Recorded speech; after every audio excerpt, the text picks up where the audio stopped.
Alright, I'm back with another Destiny 2 video, still sticking on Destiny, even though essentially all I am playing is the first Descendant. I logged back in for the beginning of Act 2, I did the new Battlegrounds, I got some copies of the new weapons, at least the 2 out of 3 that were released, and now I'm just sitting around waiting until they are focusable, and then I will focus them, and then I'm not sure what else other than playing the story beats really. Um, the question I want to raise today is, at this point, now that we're 2 acts in, I guess, do you think this concept of episodes is working? And ahead of the other ones, like, are you kind of excited for the new ones? It feels to me like the answer for a lot of people is going to be no, and that they're not really doing it for you. I won't generalize, but circling back to how I'm kind of feeling about this, I think in terms of the volume of content that they are delivering, we had the patrol activity in Act 1 that, you know, it's in a patrol space, but it also has like, yeah, I don't know, 5 or 6 different types of things to run in the interim, and then there's 3 bosses that are pretty distinct.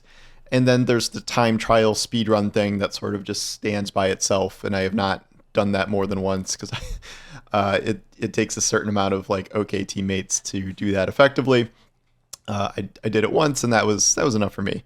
Now, as I talked about yesterday, we have the release of these 3 new Battlegrounds, 2 this week, but they're pretty much strikes. Like, everyone was always complaining that we don't get strikes, we just get Battlegrounds, and Battlegrounds aren't as good as strikes. At this point, I don't see a meaningful difference between these Battlegrounds and a traditional strike. Like, these are more meaningful than like Inverted Spire, something like that. And I would argue they're probably more fun than something like the Corrupted. That's what it's called, right? The really freaking long Dreaming City one. So I think the amount of content is good. I think 10 seasonal weapons is good. What is it going to be, 5 or 6 reprised weapons? It's more stuff.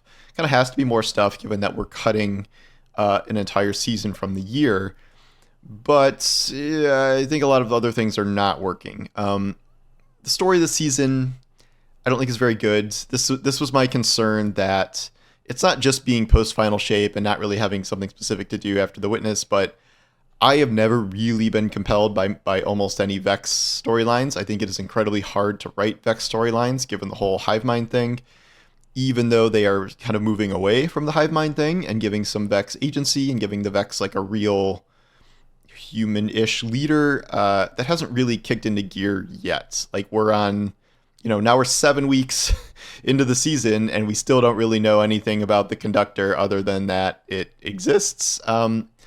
I feel like you gotta get that started sooner rather than later here, although it's only technically week 4 of the story, which is where you kind of run into spacing issues.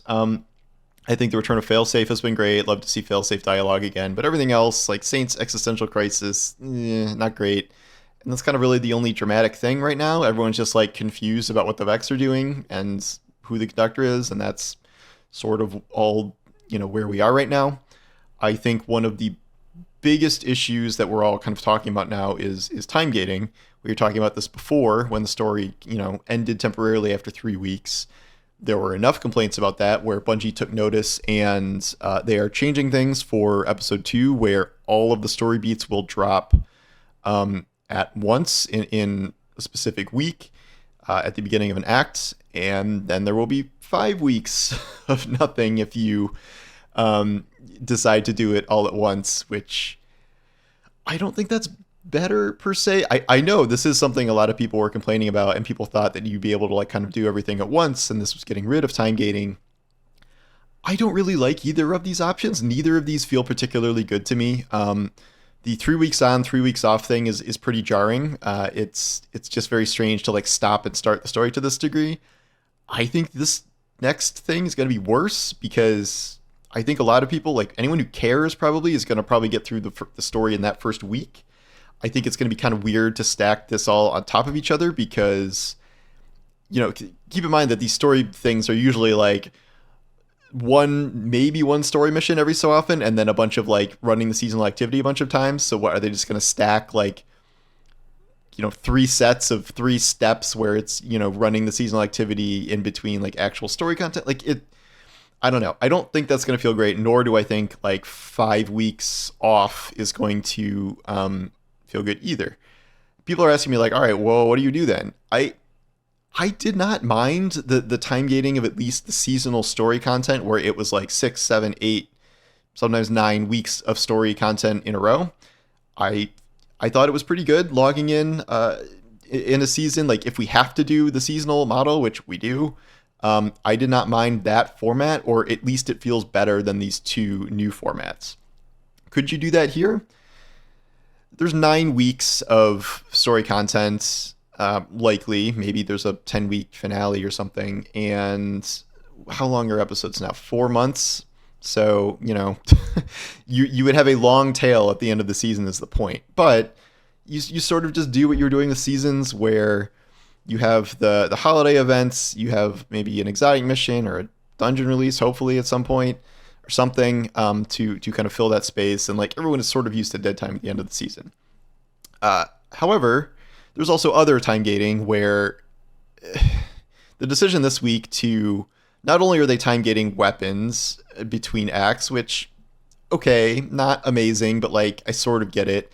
But you log in and you can like partially get the weapons. You can get the new sidearm and pulse if you can get them as random drops, and you can focus them if you just do the 2 engram gambling and you're getting like a 2 out of 8 chance to get one of those 2 weapons, and then a 1 out of whatever chance to have those be a red bar. I know some people got them in 30 engrams spent. I know some people spent 90 engrams and got like 1 red border. So it's, it's kind of luck at a certain point. And I don't know, like, why would you introduce the new weapons, but then timegate focusing those weapons? Like, who cares? Like, we already waited 6 weeks for those weapons. Why do we have to wait 7 weeks to craft them? If you think crafting is too fast, that's a problem with crafting. And I think that has been a problem, but I'm not going to get into that whole thing again. And then Perfect Paradox is just like not there, not dropping, not anywhere. And we have no idea when it will arrive. So that's bad.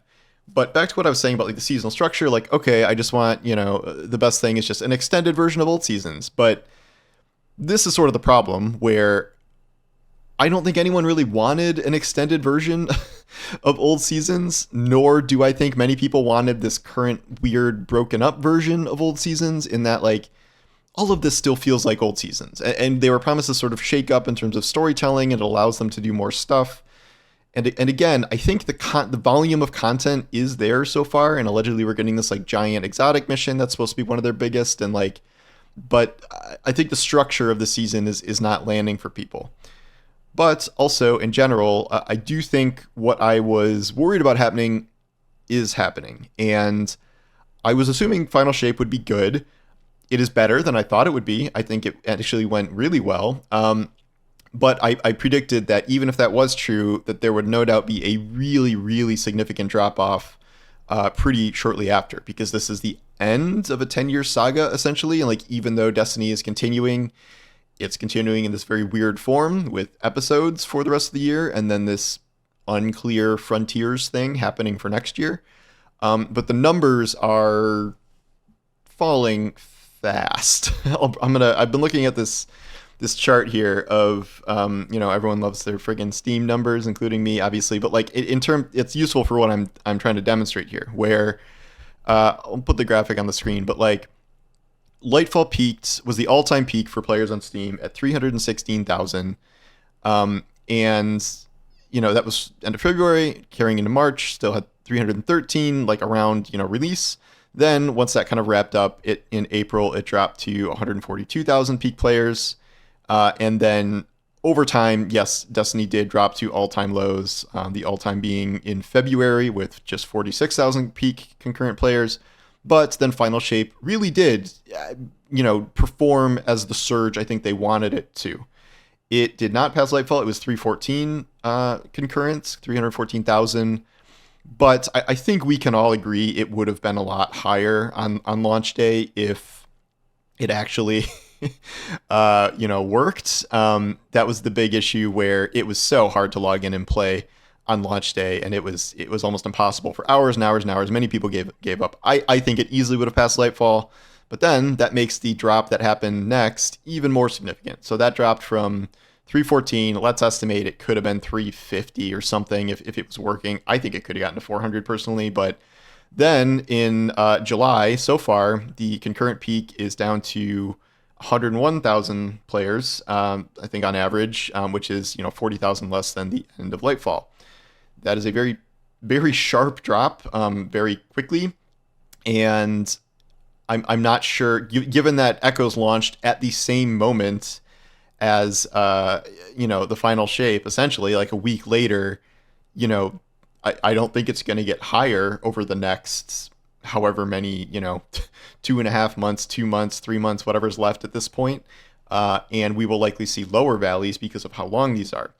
So I don't think the idea of Echoes has performed differently than I thought it was going to initially, and it's ultimately a very sharp drop off, indicating that a lot of people are just sort of done with the game. I think, at least for the near term future, if not the long term future, given the final shape really wraps things up pretty well. And the concept of episodes with some new disconnected random Vex story is not really the most appealing thing. It is possible the other episodes will be more interesting, will be better, have more character involvement and more interesting plot developments. And then all of this leads to the Frontiers, which we'll get to in a minute.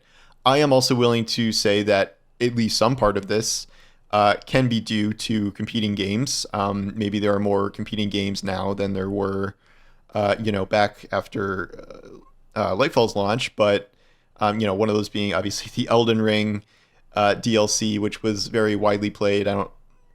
Obviously there's not like genre overlap between Destiny and Elden Ring, but like Elden Ring is such a good game, a lot of people play it. Now something like the First Descendant is launching. Once Human launched, again, some overlap there, especially with the First Descendant as a looter.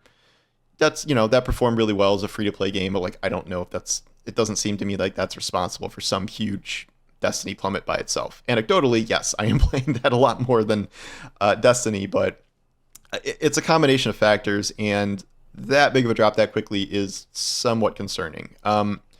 Destiny is still charting at the bottom of the Steam top 10 lists, like on most nights. So that I'm not saying it's like dead or performing like horrifically compared to competition, and like it still has a solid player base. I am just concerned if it's quote unquote over. And Glad tweeted about this. He's essentially saying the things I am, where Echoes feels like reshuffled seasons, and it's not really what people wanted. And he's saying like a flat reset is sort of what everyone wants at this point. And I think a lot of the old Destiny streamers, YouTubers were chiming in and saying like, yes, that's what the game needs. A lot of players have been saying that just generally, but it just doesn't seem like we're getting that. We know Destiny 2 is continuing with Frontiers. It is Destiny 2 : Frontiers. It is not Destiny : Frontiers, indicating some big split. It is not Destiny 3.